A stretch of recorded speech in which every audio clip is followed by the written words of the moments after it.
All right, today I've got good news. A lot of times when people are talking about election violence prevention, one of the things that comes up is just, I don't know what to do. I don't know what I'm supposed to do about this situation. And here's the thing, we don't have to make it up. That's what I love. It's the great news. We can learn from experts.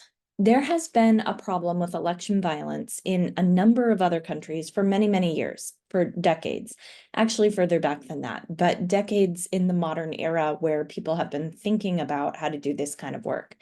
And because that international work has been going on for so long, we actually have the ability to look at studies and projects and figure out what has worked and what hasn't worked and gain an understanding of how we can do this in the United States, because we're not actually unique in the particular types of difficulties that we're having. One of the problems, though, in the United States is that we tend to think, okay, so Kenya knows how to do this, and Malawi knows how to do this, and Thailand knows how to do this. And we don't usually think about taking things that have been practiced there and applying them here in the United States. That's just kind of part of our reality. We don't usually think that way. But if we can have the humility to do it, we can actually learn a lot from what's been going on in other countries.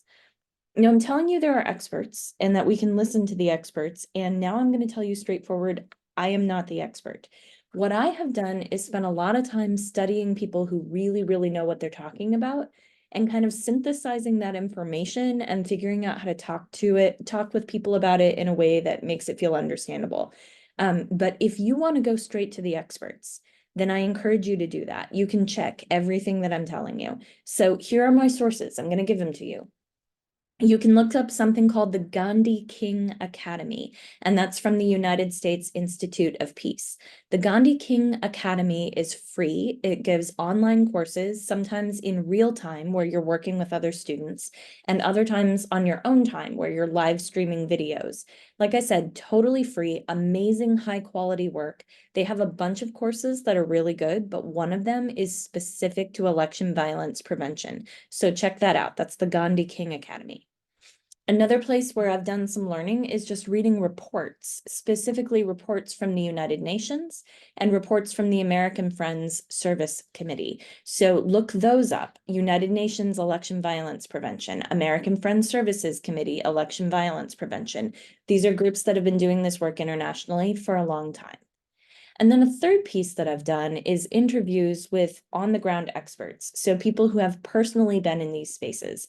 That's probably a little bit harder for people to replicate because every single person in the world cannot be talking to these same experts. They don't have that kind of time. But when I'm talking about some of the stories and synthesizing information, be aware that I'm also pulling from people who have done this work.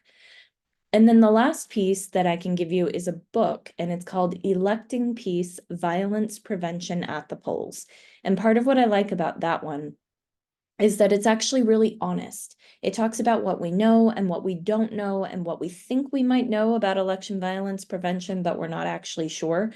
Because this is a relatively new peace building field. This is something people haven't been doing for all that long in the grand scheme of things. I mean, it's been a few decades, but most disciplines take a lot longer than that to build. So Electing Peace: Violence Prevention at the Polls, and that gives case studies from Honduras, Bangladesh, Thailand, Malawi, and Moldova. One more time: Electing Peace: Violence Prevention at the Polls. People know how to do this work. There are experts in election violence prevention. We don't have to figure this out by ourselves. So we can really lean into relying on the expertise.